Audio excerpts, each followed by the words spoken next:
I would love to see Dhoni for one more term. You give me a better guy than Modi ji, then we will talk about what after Modi ji. Jihad, it's my right. It's a holy war. I still remember the day one I landed in Lucknow, even to argue with the taxi drivers. I was saying something, he was saying something. To come to that middle ground took 20 minutes. Hello, welcome to PTI's show at 4 Parliament Street. If there is one person who is responsible for turning around the fortunes of BJP in Tamil Nadu state, for making it a third force, it is the party's state president, K Annamalai. Mr. Annamalai is no ordinary politician. He's an engineering graduate. He also studied at IIM Lucknow before becoming an IPS officer. He served as an SP in Udupi district in Karnataka. 4 years ago, he joined the BJP. Mr. Annamalai will be celebrating his 40th birthday on June 4th when the election results come out, including his own result from Coimbatore Lok Sabha constituency. Mr. Annamalai, welcome to PTI. Sir. Thank you so much for making the time and come to PTI to talk to us. It's wonderful to have you here. Shall I start off by wishing you a happy birthday in advance? Thank you, sir. We can only offer you words, but do you think the people of Coimbatore are going to offer you more than words? I hope so, sir. Thank you so much. It's a great privilege to come to such a great organization like PTI. I think it was born along with our country's independence, 12 days after our independence, August 27, 1947. An institution that is enduring, that has got a legacy of its own. And all of us grew up reading PTI news, civil services at different points of time. So it's a great privilege to come here, see all of you in fresh and blood, sir. Yes, all elections, sir, you have to wait till the counting to know what people have decided. But having said it, I always believe in election, you do your best. And during the course of a campaigning, you actually pick up a certain vibration. And that is unmistakable. An election, normally, many a time you know the verdict slightly previously, sir, because the vibrations and people's body language don't lie. I think Coimbatore, we are in for a historic verdict is what I believe as of now. I hope it will be a good day on June 4th for the BJP, for everybody, and including for me, yes, sir. Including for BJP nationwide? Nationwide, because ambitious target, big target, and 10 years a government in power, going for another 5 more years with a very, very big ambitious target of 400. So that is not done in India till now, sir. This country generally, pre-2000, if you look at it, 3 out of 5 governments are actually voted out of power. There is always an anti-incumbency sentiment, and we have broken it in the last 10 years in a big way. Now 2024 is a real test case when you go above 400, BJP 370, NDA 400. You are rewriting the history of politics in our country. So we hope and believe we have done enough in the ground with our hard work and what we have done over 10 years. That will be a good thing for the party because the politics is going to fundamentally change, sir. 10 years in government, 5th year again when you're crossing 370 is just not an ordinary task. So Annamalai ji, we have seen reports in social media that people are discussing that they don't need EPS, they don't need OPS, they need an IPS. So you have completed your studies in IIM and you were an IPS officer and you have some engineering background as well. So how do you see your higher studies from one of the premier institutions and your IPS training helping you understanding the political dimensions of this country? And do you think that more and more well-educated people join politics? So for me, coming to Lucknow was a very conscious choice. Not necessarily Lucknow, maybe Lucknow or Calcutta, or Ahmedabad or Indore, wherever the IIMs were in the northern part of the country was a conscious choice because I felt at the age of 20, 21, I've never visited North India in my mind. One time I've come to Delhi for some conference, I came back. That is my vision of what North India is. I told my father that I have to go do some time outside. And first question immediately is, why do you want to go? You be here, which is safe, in the sense that we are nearby and you can build a life here. I said, I want to go. I still remember the day one I landed in Lucknow. Prabant Nagar is where the IIMs are, is about 30 kilometers away from the airport. I questioned myself whether I made the right choice. New language, new culture, everybody is new. Even to argue with the taxi driver, a person with zero Hindi, that took about 20 minutes because I was saying something, he was saying something. To come to that middle ground took 20 minutes. Yeah, then after that, I sat in the car. He said, since you didn't show me this luggage, again the negotiation started from zero for 10 more minutes. So, but Lucknow made me, sir. It made me as a person because I went outside, explored, whatever little time the busy IIM life will give you. Then I got a complete different understanding of our country. So even now our holidays, when we take a holiday out, sir, we do one south, one north, one northeast. That's how our family holidays are. So last time we finished Kerala. So this holiday post the election, we will go to northeast or someplace. So I want my children to go out and explore and come. We do rotation of India, one rotation we do. So what I'm trying to say, sir, I am what I am because I made a conscious choice some time back to travel outside to see what is my country. Then later, every time I get inspired coming to different parts of India. I should not get into that parochial mindset, sir. Subramania Bharati said Tamil is a great language. But when did he say Tamil is a great language? After learning 14 languages, he said Tamil is a great language. For everybody, their mother tongue is superior. I cannot be a politician in this country to say, I can always say my mother language is superior. But I cannot say your mother language is inferior, so my mother language is superior. That narrative is something which I hate, which DMK was doing for a long time. You don't go outside, you don't meet anybody, see their custom, culture, their language, their food, their richness, their shairis, and their poetries. And somebody like Kuampu in Kannada, beautiful writing, amazing writing. Some of the best writings I've read is Kuampu's, what he has written. Some of the greatest short story writers I've read in Kannada, some of the great stories in Malayalam, equally fantastic. But me as a Tamilian, unless I explore all these facets, it doesn't make me as a complete Tamilian. So now I take pride in me being a Tamilian. Doesn't mean I should put anybody down. I'm an Indian first, Tamilian second is always what I say, sir. How many times a North Indian family brings their children to a South Indian town? Or how many times a South Indian family brings their children to a North Indian town? Doesn't happen. So what happens? This kid also grows with their same filter mentality. This North-South fight will happen for another 20, 30 years if we don't make a conscious effort to do it. So you were a police officer before joining politics. Does the BJP state chief Annamalai miss being Singamanna today? Why would also they call you Singamanna, first of all? For various reasons they called, sir. It is because of my first tenure in Udupi, where we did certain things which we felt we have to do at that point of time. Before I took over as Udupi SP, a medical student got raped, sir. A very unfortunate student studying there. And then we have to change the whole nature of policing there. We have to be extremely strict. There's no question of going low. And that is the time I took charge. Maybe 1 month later I took charge. So I told myself that if anything happens like this in our tenure, I told my sub-inspector, inspector, all of us have to resign. And that is the accountability with which we are going to function. And there is a private university in Udupi with 36,000 students. That is how, but in the day one of policing, I said we all have to resign, number one. Second, we have to work as if we are the protectors of all the 14, 15 lakh people in the district. You cannot say, oh, it happened beyond my control. What can I do? This is system. How can I control everybody? It's a big country. I said, no excuses. Then we decided to make it happen, we will be aggressive in our policing. So then, for 1 year, I have to follow that, not because I like doing it. After 11 o'clock, any student I find in the road, first question I say, why are you? They say it's a free country. I can roam anywhere after 11 o'clock. Who are you to stop me? I said, yes, agree, but I want to talk to your parents. Call your mother. Then somebody said, oh, how can SP say call your mother? I said, I don't want one more girl child getting touched in my tenure. Very simple. The same girl child, for her, what happened? The same thing happened. Though it's a free country, but criminals also run in the same free country. I have to impose some restrictions. Then I remember the students putting all what you call the horn on my head, doing protest against me, saying that I should be transferred. I'm infringing into their fundamental right. But I'm extremely happy and delighted, sir. But we struck to a model of policing in which the safety, security of a citizen's life and your property was paramount.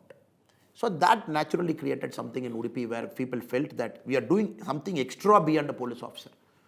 Then half the time I used to go to colleges, talk about drugs, n number of lectures, policemen in muftis, not in uniform, doing all kinds of social work, just to bridge the gap between that. So that created a name, sir, where we were very strong and aggressive. It was also while you were posted in Udupi that you studied Islam, and because you wanted to dispel and learn for yourself what the religion was all about, and any kind of misinterpretations that that are generally over there. So, what was your takeaway from that? And also, has that impacted in your politics as well? Ma'am, I am a firm believer in all religion, madam. Because when we deep down look at the Old Testament, New Testament, or the Quran, or the Hadith, or the different interpretations, when we take time to read everything or to maybe to understand, because there's nothing called you will learn, because it's a lifetime when you sit with people.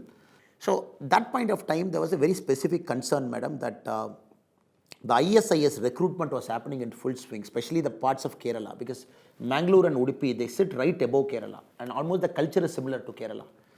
And people are believing, and I think Kerala had about a lot of people going via the Turkey and Syria to that. So that is the time we made an effort to tell people, jihad, it's my right, it's a holy war. And Darul Islam, when they say, anybody who is against me, I have to go and fight. So this was the common among youth. We are wronged, something bad has happened, the Americans are like this, Afghanistan are like this, we want to go and fight. So that was the predominant culture among the so-called people who are getting radicalized. So for that, we wanted to, instead of just going by saying, please don't do it, it is against the law, if you go to ISIS, we will arrest you. Then their argument is, what is your problem? We are supporting ISIS against America there because there is a Muslim caliphate that is coming which got abolished, because they had an explanation to them after World War II, what happened to Turkey, how did you divide Turkey, which also looks valid to you. Because when you sit with an open mind and discuss with them, my caliphate is gone, everything is gone, they are trying to do something against America, am I doing anything against our country, what is your problem? Though he is not going to join ISIS, but opposite side will have a healthy debate like that. Then we said, look, to talk to this guy, it is important that I have to understand a bit of his mind. Because for him, everywhere radical preachers, some Muslim Ummah talking somewhere, he is seeing in his telegram. Somebody giving a very strong, aggressive speech in Iraq, he is seeing that. Then we said, okay, let us learn. Muslim scholars, we invited. First we had a conference where the Muslim scholars used to speak to the youth saying that, what is Hadith, what is Quran, what is this holy war, what is this jihad. Then we made 3-4 Muslim conferences where we made the top Muslim leaders to come and speak, their own leaders. Because they were also very clear, look, don't do this. No radicalism should spread to this part of the coastal, because that's a very volatile part of Karnataka. A lot of communal violence happens, killing happens, especially Mangalore and Udupi, that belt, madam. Then it gave me an interest for me to read what it is, understand what it is. Then talk to different people, interpretation of one, multiple interpretation. One line of Quran is interpreted 100 times by 100 different people. In India, the Deoband school will say something, they will say something. The New Delhi cleric, he will say something. So that developed a curiosity to understand how did it got sometimes misinterpreted, sometimes rightly interpreted, what is it? So it's a curiosity for me, madam. Now, the same thing I follow in my life. Let us not just like that demonize anybody, a caste or a community or somebody. In India, the unfortunate problem, we read very little, madam. As a society, we are becoming more TV centric, more OTT centric, more Amazon Prime and Netflix centric. The younger generation read very little. And they just like that demonize somebody because of a caste identity or religious identity. Does the strident vocalization of religious issue in the north by the BJP, does that impact negatively for you in the south where, like you said, the Muslims in Tamil Nadu are Tamil speaking, they are completely integrated in the society. So is that a problem? Sir, I'm not denying your question. It is some Karyakarta speaking somewhere in UP, Rajasthan, Bihar or someplace. Very openly anti-Muslim. A Karyakarta can speak like that. That's okay, sir, because he gets excited. The party can control always. So we as a leader, what do we speak counts as a party, because it's a big party, 20 crore people and all kinds of people are inside. Somebody has faced a communal violence, somebody has lost something. So they get excited, they speak. It is true. But for us, as long as the leadership, we are disciplined in our communication. I am disciplined in my communication. Somebody is disciplined in our communication. I don't see that as a big problem. Sometimes what happens, a Karyakarta does something from different parts of India, immediately they will blow it up saying, this is BJP for you. Then we defend saying, look, of course we don't approve of that Karyakarta, what he has done. But we as a party, this is who we are to you as a person to you. So it happens both ways, sir. But I believe we are very disciplined in communication as a party. So you do think it's unfortunate that some Karyakartas will very frequently say, Muslims, you don't belong here, go to Pakistan. If you don't believe in our... I think it's unfortunate, sir. It's unfortunate because party is very big. We personally make sure that we don't allow people to speak that language because everybody is part of our country, part of our Bharatiya spirit. You cannot just say, who am I to say you don't belong to India? My first question to anybody, sir, who am I in this country to say you don't belong to my country? That itself is wrong. It's our country. And second, again, the very unfortunate part, terror doesn't see a religion. We have seen everywhere in our country where I'm very particular is terror doesn't see a religion. In Tamil Nadu, you are now the face of BJP.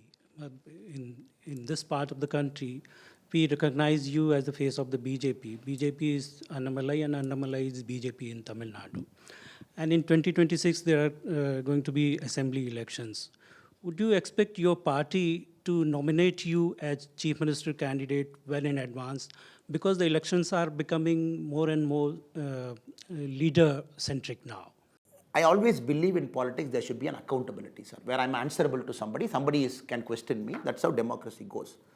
But the problem in personality-based politics, especially in Tamil Nadu, which created that, very unfortunately, there is zero accountability, sir. For example, if you look at a party like DMK, there are 12 families in Tamil Nadu which is into their third generation. If you look at the current MP, sorry, I'm taking some long answers, sir, because it's something very personal to me. As a Karyakarta, then as a BJP member. If you look at Tamil Nadu as a group now, if you look at the Lok Sabha elections, South Chennai DMK MP candidate is a daughter of the Finance Minister of Tamil Nadu, Tangam Tennarasu. Both are sons and daughters of a DMK MLA. They are third generation now. If you look at the Central Chennai DMK MP contestant, Dayanidhi Maranji, Murasali Maranji's son, you know the connection. If you look at North Chennai DMK MP candidate, who is son of Arkat Veerasamy, again third generation dynast who is contesting. Then two ministers' son, Ponmudi, three ministers' son, Ponmudi. Then you have Durai Muruganji, K N Nehru, whose sons are contesting. Then you have MLA, two of their brothers are contesting as MP. So what I'm trying to convey, Tamil Nadu, unfortunately, it is no more a DMK, sir. It has become a 12 family running a joint stock company. It's a joint stock company of DMK. Oh, I go to Tiruchi, K N Nehru will take care. I go to this side, Durai Muruganji will take care. I come here, Ponmudi will take care. So these people control 20 seats. So the contract as ministers, they give it to one contractor in the 20 constituents. He'll be a class A. So this guy will fund during the election, he will take care of 20 constituency. So I'm being very open on this, sir. If you don't break this model, there is no way a pure democracy is going to come to Tamil Nadu. So if you look at all their models, they're very clear. They grow contractors in each of those spaces. There'll be 4 contractors. They'll take care of 25 constituency. And that area contract only comes to him. So he takes care of DMK during election. Now I believe BJP should not get into that route. We should not copy the Dravidian model anyway. Annamalai today is here. Tomorrow Annamalai should be in some role. Because normally when you make a tree very big, when a tree grows very big, so what happens when the tree dies? The small trees will take a lot of time to grow. That's the unfortunate nature of Indian politics. So I believe it cannot be leadership centric. It should not be Annamalai centric is my thing. And I keep telling my motto is to have 234 identified leaders at the. I would prefer a model in BJP where we announce 234 candidates now only. Do you think BJP has identified such leaders for the next generation? It is doing it in a big way, sir. I think it is doing it in a big way. At least for Tamil Nadu, they have given us that leeway. No, not Tamil Nadu. Nationally speaking, BJP is a leader-centric party. Mr. Modi dominates the entire party. Where is the next line of leadership? Sir, it is there. What I am saying, this is Modi ji speaks this. Modi ji speaks this inside meetings. Normally you see Modi ji outside. You don't get to hear Modi ji what he speaks in our executive meetings or inside meetings. So Modi ji is a big votary. That is why you see Chhattisgarh, sir. You have seen Madhya Pradesh. You have seen Rajasthan. So now what the party is trying to do at different points of time, it is all becoming organization centric. It is all becoming, of course you can't help it, sir. Vasundhara Rajaji is a great leader. Shivraj Singh Chauhan is a fantastic leader. They are wonderful leaders, sir. Raman Singh ji is a great leader. But people love and affection. Yediyurappa ji is a great leader. But it will grow you as a bigger leader. Now it is not Modi ji's fault that people adore Modi ji. And it is not Modi ji's fault. Somebody will say, I don't like your MP, I'm going to vote for Modi ji because I want Modi ji. We are seeing in India many places. It is not Modi ji's fault, sir. Modi ji is a product of the same system, Indian democracy.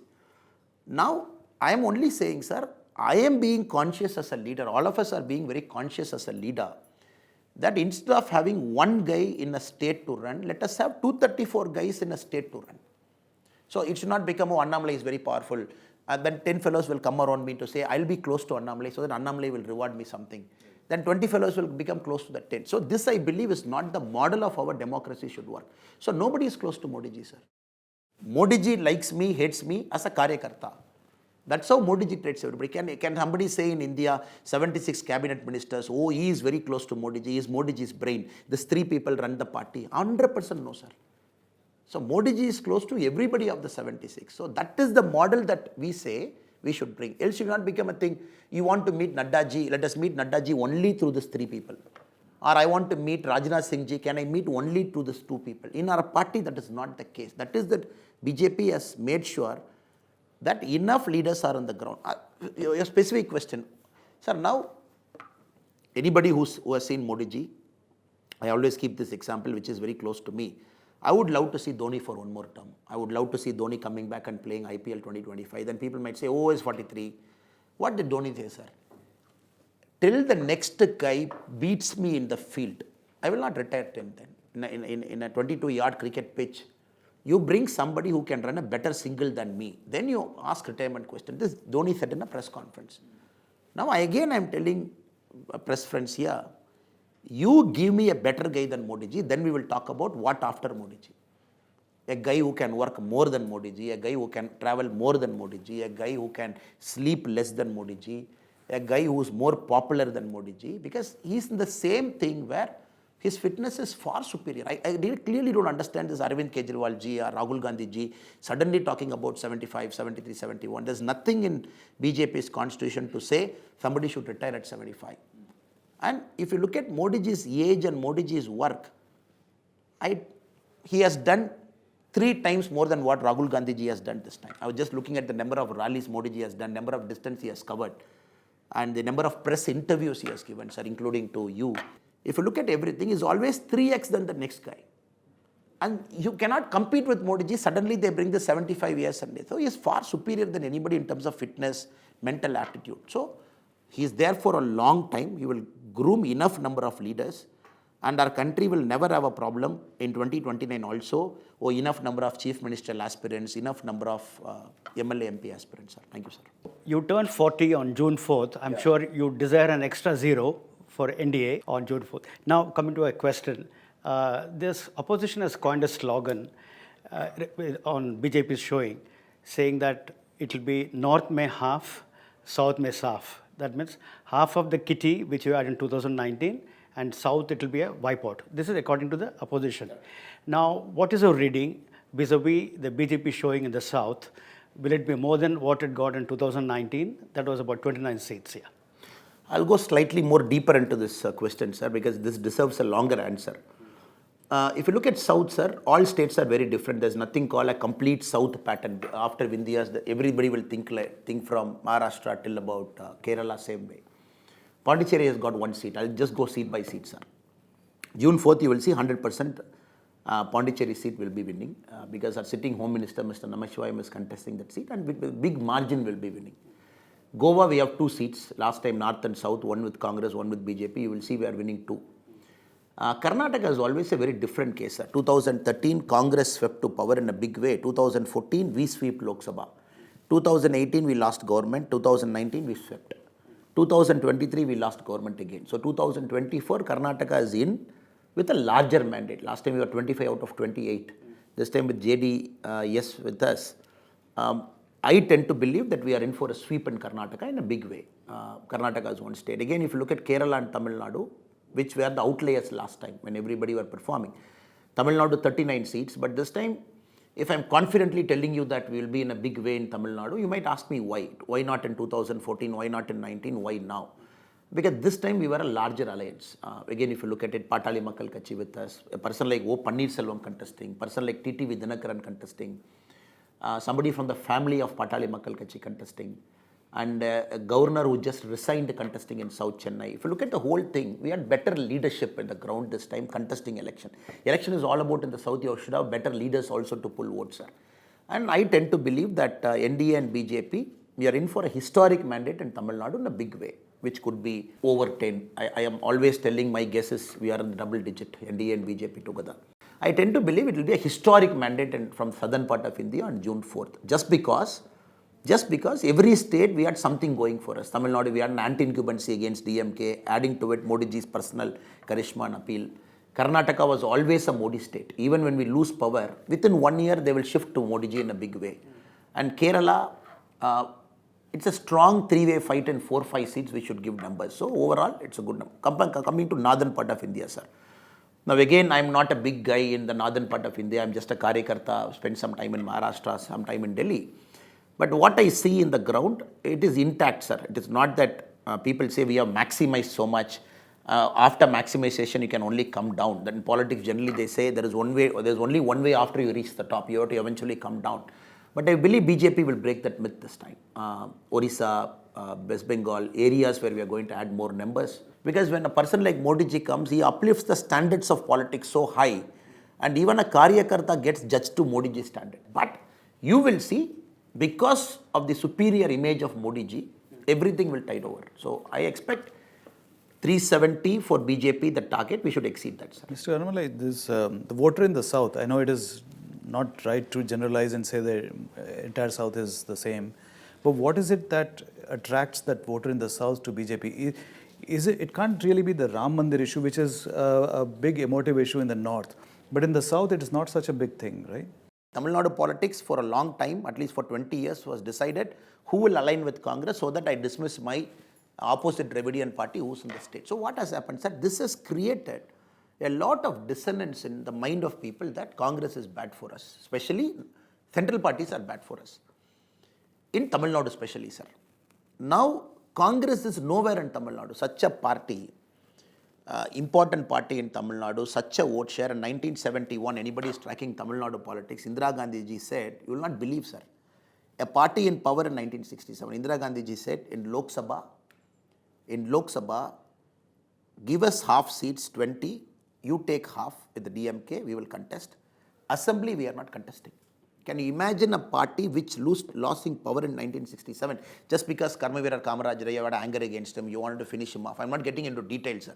But we have to understand this microscopic things. We might not understand why South is like that.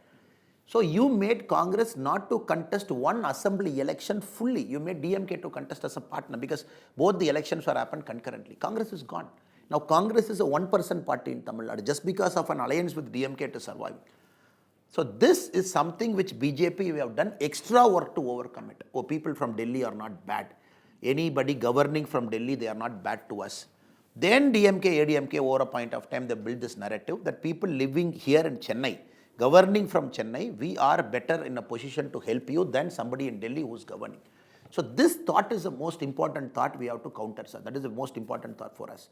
More visits from leaders. So to counter it, only thing what we can do is we can bring Modi ji more to Tamil Nadu, make him more accessible to Tamil Nadu people.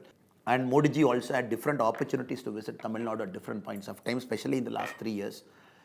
From chess Olympiad inauguration, many things, even the Ram temple Prana Pratishtha. So overall now we have reduced that deficit gap, the trusted deficit gap we have reduced. Then you have the Kasi Tamil Sangabam, Saurashtra Tamil Sangabam, the Sengol in parliament, which all happened naturally because Modi ji wanted the new parliament to have a certain symbolism also. When the original new parliament, when it was given, August 14, 1947 to Nehru ji, because if you look at Tamil Nadu records, it went with so much fanfare. So Raja ji flew a separate plane, they went to Adinam, got it made from a company in Madras, then did puja in that Adinam, they boarded, and 4 or 5 Vidwans came, they all went to Nehru ji's place, 14th August they gave, singing Devaram, but somehow people in Delhi did not understand the significance of what it is. Then quietly it went to Allahabad, Nehru ji's home as a walking stick. Now Modi ji wanted to recreate in a bigger way. So he brought all the 19, first time all the 19 Adinams have travelled outside Tamil Nadu in one line. So they all came. So, sorry sir, cutting the long answer short. We have done a lot of groundwork now, at least in Tamil Nadu, to inform our people, let us reduce the trust deficit. So just to come back to my original question, I'll press you a little bit on that. So Ram Temple is not such a big issue. It is more the regional issues. So I would say, after Ram Temple opening, if you see the number of Tamilians who have visited Ram Temple, it should be one of the highest among the southern states. One of the highest. Because Srirangam, Rameshwaram, everything is closely connected to Ayodhya per se, Lord Ram. People might say, oh, Tamil Nadu has got no connection to Lord Ram.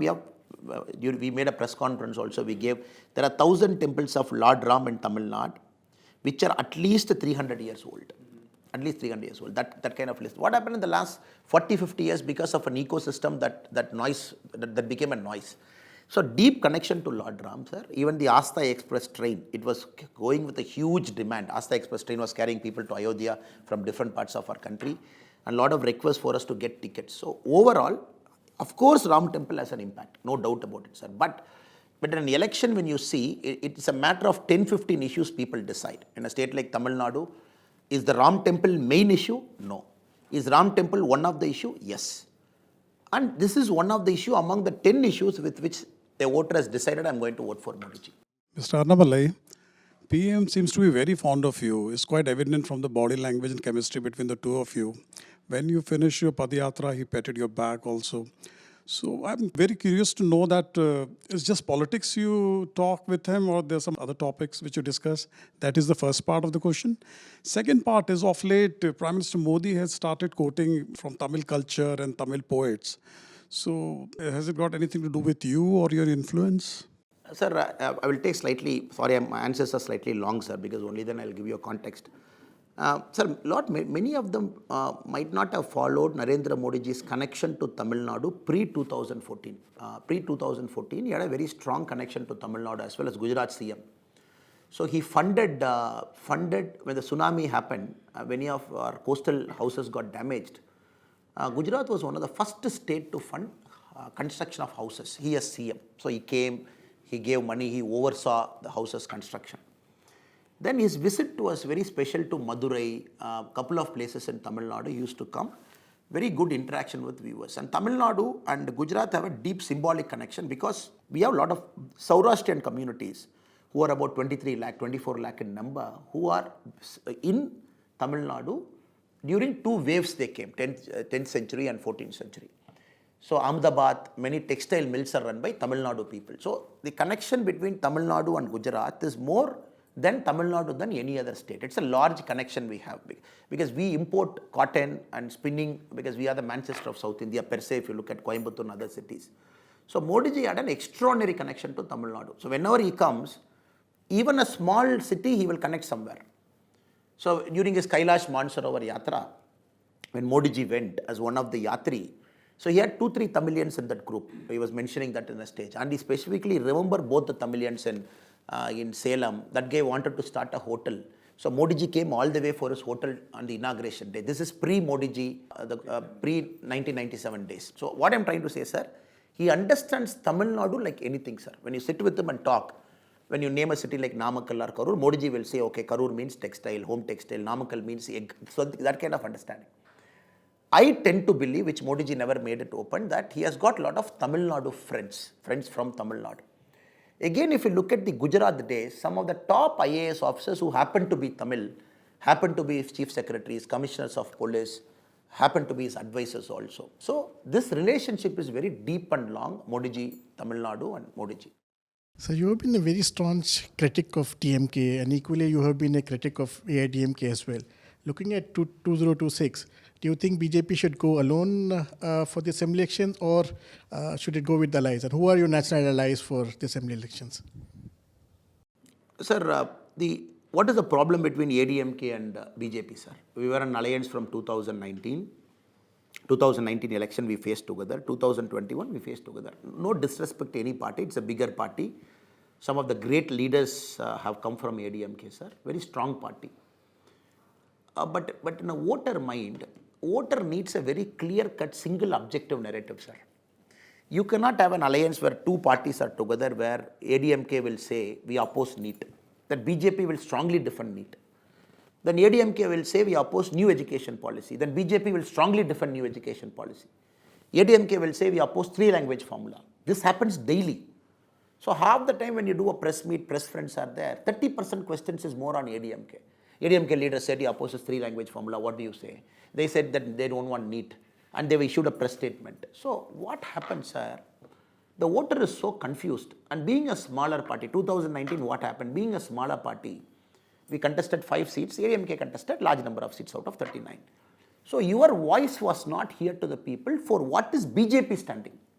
So many a time you are very careful as a leader. You should not hurt the ADMK because they are a bigger party. And many a time you keep your mouth shut. So now one fine day we decided, if we have to emerge as a party, people should know what is BJP, Tamil Nadu.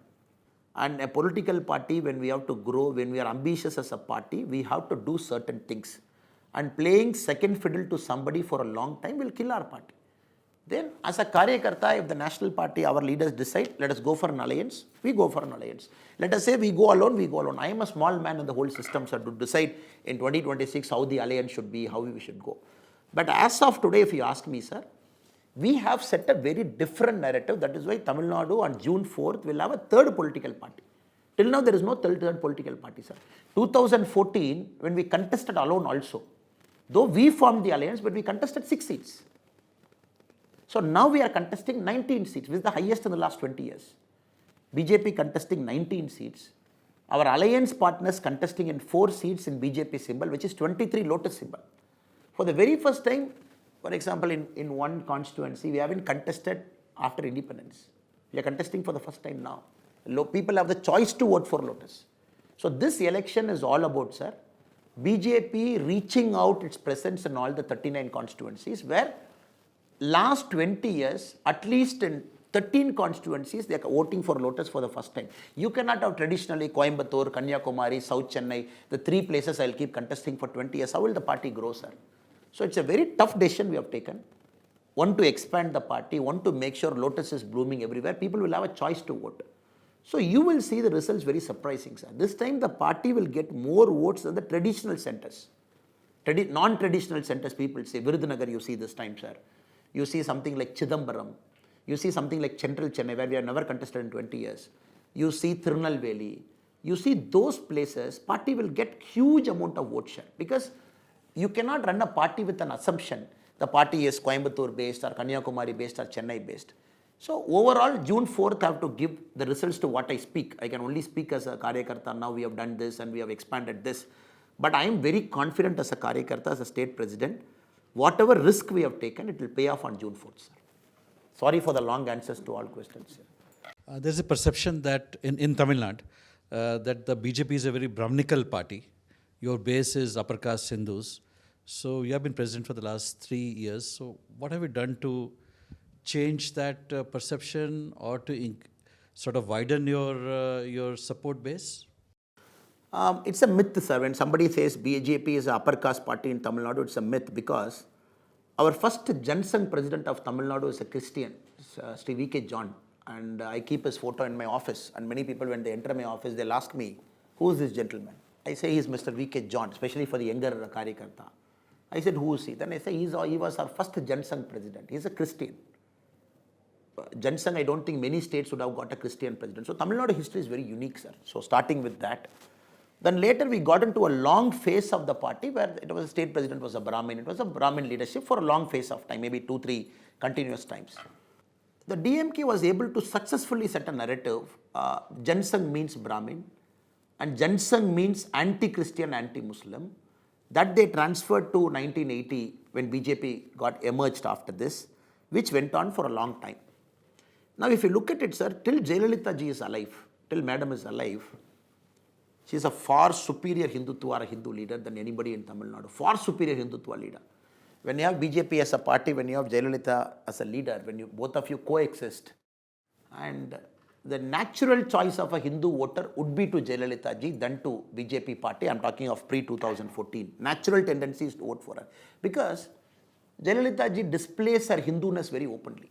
Maybe the first politician in our country, except BJP, outside BJP, to say, if you don't build a Ram temple in India, are you going to build it in Pakistan? A lady in 2002-03 brought anti-conversion act in Tamil Nadu, anti-conversion act.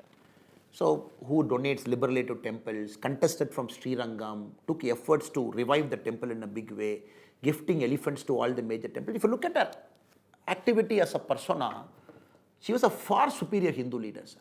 But having said it, she had her bases in all different communities also.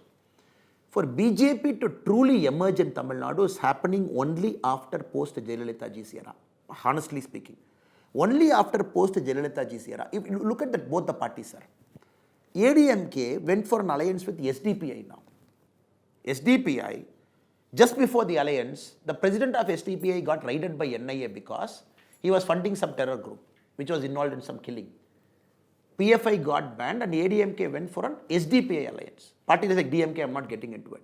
For the very first time in Tamil Nadu, if Hindus have to vote based on somebody who will protect my temple, I'm not saying BJP is a Hindu party. I'm saying if Hindu as a group is looking at all the parties who will protect my temple, naturally it is BJP. Because now ADMK has deviated far, far away from who Jayalalitha is as a person. Would it be fair to say that you were saying that you went into the space that was vacated by Jayalalitha in the Hindutva space, and that became available to you, and then you stepped in and occupied it? Is that what you're saying? Sir, I would honestly say yes, that Tamil Nadu BJP got its space in Tamil Nadu in a big way because of two factors. One, Modi ji coming to power in 2014. Second, Jayalalitha Amma's demise. The two are the very critical ingredient factors, because normally this kind of things only after 30 years we can look back and say where the opening happened. So now, since we are in the middle of that growth phase, I would say these two are the most important factors according to me, sir. Is there anyone better than Annamalai in Tamil Nadu? There are many people better than, 100%, sir. There are many people better than me. I keep telling this openly in Tamil Nadu also. At this point of time, I suit this aggressive model. If you look at somebody administratively, I want somebody better. There are people better than me, sir. So you're running the 22 yards fastest. I'm only saying, sir, at this point of time, BJP till it reaches 30%, they might need me. Once you reach 30%, then you might need some other leader. So I know my strength and weakness, sir. I am not a guy who will say, I am an aggressive person. I'm very clear about it. And alliance you put me, probably alliance might not work with me, because I never believe in playing a second fiddle to somebody. Once you reach 30%, that is my growth, sir. And you say as a 3% party, can we be in an alliance? Then probably I am not that guy. I am a Karyakarta. Mr. Annamalai, this has been an extremely interesting conversation, very enriching. And you have given a unique perspective to your party for all of us. Seriously. So, thank you very much. Thank you, sir. Thank you. Thank you.